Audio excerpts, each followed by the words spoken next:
আর আমাদের মা বোনদেরকে একটা কথা বলবো যে বাবারা বেশিরভাগ সময় দেখা যায় ঘরের বাইরে থাকেন, জব সেকশনে থাকেন।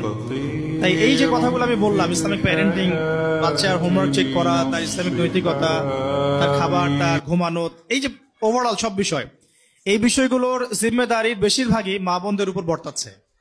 যেহেতু বাবারা বেশিরভাগ সময় বাড়ির বাইরে থাকছেন, বাবাদের উপর বর্তাচ্ছে না এমন নয়, বিষয় বর্তাচ্ছে, কিন্তু যেহেতু চাকরি, ব্যবসা, রিজিক সবকিছু চাপ থাকে পিতাদের উপরে, এই জন্য আমাদের মা বোনদেরকে এই বিষয়ে বেশি অ্যাক্টিভ থাকতে হবে এবং পিতাদেরকেও বাচ্চাদেরকে, পরিবারকে সময় দিতে হবে। এবং সময় দেওয়ার জন্য রমজান একটা উপলক্ষ হতে পারে, সামনে ঈদ একটা উপলক্ষ হতে পারে। প্রতিদিন অন্ততপক্ষে আধা ঘন্টা 1 ঘন্টা করে ঘুমানোর আগে হলেও বাচ্চাদেরকে সময় দেয়া, তাদের সাথে একটু ইন্টারাক্টিভ থাকা। আর যত বেশি আমরা বাচ্চাদেরকে সময় দিব তত বেশি আমাদের বাচ্চারা আমাদেরকে বন্ধু মনে করবে। আর যত বেশি আমরা তাদের থেকে ডিস্টেন্স মেনটেন করব, তখন দেখা যাবে তারা এমন সার্কেলে মিশছে, এমন কাউকে বন্ধুরূপে গ্রহণ করছে যেটা ইন ফিউচার আমাদেরকে ভোগাবে। আর কিছু বিষয় আছে নোটস, এটা একটু অ্যাডাল্ট কথা, তারপর আমি বলতে চাই, যেহেতু এখানে গার্ডিয়ানরা আছেন। এখনকার যুগটা আর আজকে থেকে 30-40 বছর আগের যুগটাকে যদি আপনারা এক পাল্লায় মাপেন তাহলে ভুল হয়ে যাবে।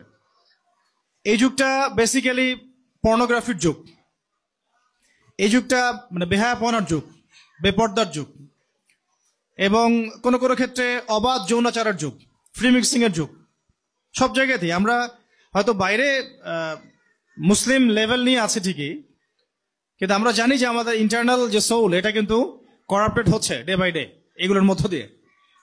তো আল্লাহর ওয়াস্তে এগুলোকে নেগলেক্ট না করা, এই বিষয়গুলোকে নেগলেক্ট না করা, এবং আমাদের বাচ্চারা আমাদের চেয়ে দ্রুত বড় হচ্ছে, আমাদের মেয়েরা আমাদের চেয়ে দ্রুত বড় হচ্ছে, এবং আমাদের সমাজটা যেহেতু করাপ্টেড এবং প্রত্যেকটা সেক্টর করাপ্টেড। আমি আজকে শুধু টাচ করছি সামাজিক নীতি নৈতিকতা জায়গাটুকুই, এটা করাপ্টেড। পর্নোগ্রাফি ছড়িয়ে দেওয়া হয়েছে, ব্লু ফিল্ম সবার ফোনে, ইন্টারনেটে চলে যায়, অ্যাক্সেস পাওয়া যায়। অ্যাডাল্ট্রি চলে আসে কার্টুনের মধ্যে, মুভির মধ্যে, নাটকের মধ্যে, এবং সিনেমার মধ্যে, গানের মধ্যে। এই বিষয়গুলো লাগাম টেনে ধরতে হবে আপনাদেরকে বাসার থেকেই, এটা বাসা থেকে লাগাম টানতে হবে, এবং আমাদের মেয়েদের ব্যাপারে খুব খেয়াল রাখতে হবে। বাসায় কাজিন ফ্রি মিক্সিংটা বন্ধ করে দেওয়া উচিত। আমাদের মেয়েরা 10 বছর বয়স হোক, 12 বছর বয়স হোক, তাদের দিকে আমরা যে দৃষ্টিতে তাকাই আর 10 জন মানুষ হয়তো সেই দৃষ্টিতে নাও তাকাতে পারে। এই জন্য বাসার সিকিউরিটিটাকে একটু স্ট্রং করা, বাসার পরিবেশটাকে, নীতি নৈতিকতাকে স্ট্রং করা, ফ্রি মিক্সিংটা বন্ধ করে দেওয়া, কাজিন এই বিষয়গুলো বন্ধ রাখা, অ্যাডাল্ট্রি তো মোটেই না করা, এবং বাচ্চাদের সামনে একটু খোলামেলা বিষয়গুলো ডিসকাস করা আর কি। আমি মনে করি বাচ্চাদেরকে এখন খোলামেলা ভাবেই এই বিষয়গুলো বোঝানো উচিত, কোনটা গুড টাচ, কোনটা ব্যাড টাচ, কোন ইন্টারেকশনটা ভালো, কোনটা খারাপ, কোন আদরটুকু তোমাকে টিচার করতে পারবে বা আমি করতে পারবো, কোনটা করতে পারবো না, কোনটা তোমার প্রাইভেট পার্টস আর কোনটা তোমার নন প্রাইভেট পার্টস। এগুলো আসলে বাচ্চাদেরকে বোঝানোর দায়িত্ব কিন্তু এখন আমাদের নেওয়া উচিত। আপনারা দেখছেন সমাজের মধ্যে রেপ দিন দিন বাড়ছে, জেনা তো আগেই বেড়েছে, ব্যভিচার আগেই বেড়েছে, এখন রেপের সাথে ইভেন সমকামিতাও বাড়ছে। তাই এইরকম একটা সমাজে আমরা যদি আমাদের মেয়েদেরকে, আমাদের ছেলেদেরকে মানুষ করতে চাই, খুবই ঈগল পাখির মতো, ঈগল আইজ নিয়ে আমাদেরকে চলতে হবে। আমরা নিজেও খুব কনসিয়াস এগুলো নিয়ে। তো আমরা ইন ফিউচার প্ল্যান করেছি যে এরপর থেকে আমরা ছেলে মেয়েদের ক্যাম্পাসও আলাদা করে দেওয়ার চেষ্টা করবো ইনশাআল্লাহ। এটা আমাদের প্ল্যান আছে, এখন আমাদের সাধ্য নেই বিধায় আমরা এটা করতে পারছি না। আর একটু বলে রাখি, এটা যেহেতু কথা প্রসঙ্গ চলে আসছে, যে আমাদের রংপুরে স্থায়ী ক্যাম্পাস করার ফিকির। আমরা এরকম ভাড়ার ক্যাম্পাসে থাকতে চাই না বেশি দিন।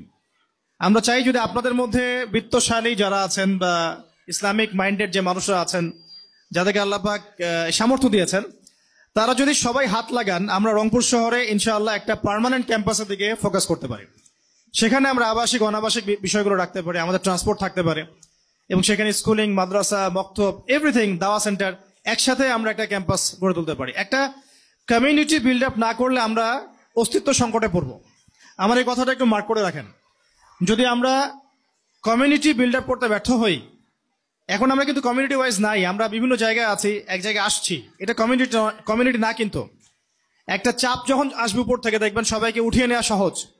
বাট একটা কমিউনিটি যদি আমরা বিল্ড আপ করতে পারতাম বা পারি ইন ফিউচার, সবাই কাছাকাছি থাকি একসাথে, আমাদের কমিউনিটি, আমাদের সোসাইটি, আমাদের ঈদগাহ, আমাদের মসজিদ, আমাদের মাদ্রাসা, আমাদের স্কুল, এবং আমরাই সেখানে মানে থাকছি অ্যাজ এ নেইবার, তখন দেখা যাবে আমাদের বাচ্চারা ভালো প্রতিবেশী পাবে, ভালো পরিবেশ পাবে।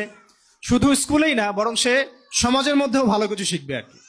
এখন আপনি আমার স্কুলে নিয়ে আসছেন, বাসায় নিয়ে গেলেন, এমন একটা জায়গা আপনার বাসা, আশপাশে দেখা যাচ্ছে যে বেদিন মানুষদের ভর্তি, ওই ইম্প্যাক্টটা কিন্তু আপনার বাসায় পড়বেই স্বাভাবিক।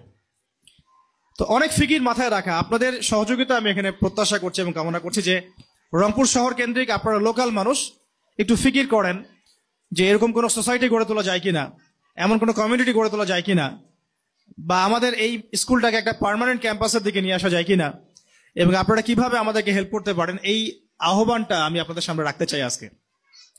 আরেকটা বিষয় বলে শেষ করছি যে রমাদান মাসটাকে ইউটিলাইজ করে আমাদের পারিবারিক বন্ডিংটাকে স্ট্রং করা। বাচ্চাদেরকে শুধু ঈদের গিফট হাদিয়ে দিব এরকম না, মানে বাচ্চা প্রত্যেকটা বিষয়ে তার কাছ থেকে কিছু ফিডব্যাক নেওয়া। আমি তোমাকে দিব, তুমি আমাকে এটা দাও, আমি তোমাকে এটা দিব, তুমি আমাকে সূরাটা শোনাও। মানে যে দূরত্বটা সৃষ্টি হয় সারা বছর, এটাকে ফুলফিল করার জন্য রমাদানটা কাজে লাগানো উচিত। অলরেডি রমাদানের প্রায় দেখছেন আপনারা যে অনেকদিন চলে গেল।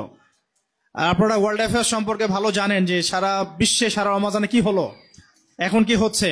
আমরা অনেক বেশি ব্যস্ত, সারা দেশব্যাপী অনেক মুভমেন্টে আমাদেরকে থাকতে হচ্ছে।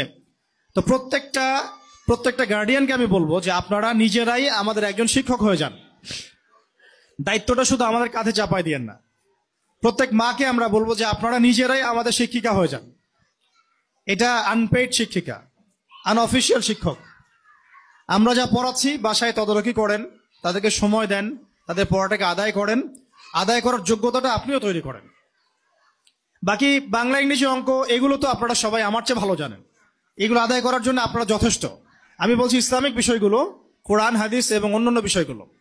আস্তে আস্তে এই সিলেবাসটা এত সুন্দর করে করা হয়েছে এবার, আলহামদুলিল্লাহ।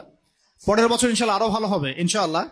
আমরা রাতের পর রাত জেগে, মানে নির্ঘুম রাত কাটায়, মৌলানা আব্দুল মালিক সাহেবের ছাত্রদের কাছে বসে পরামর্শ করে রাতের পর রাত জেগে জেগে এই ট্রাইলিঙ্গুয়াল সিলেবাসটা এবার করেছে আলহামদুলিল্লাহ।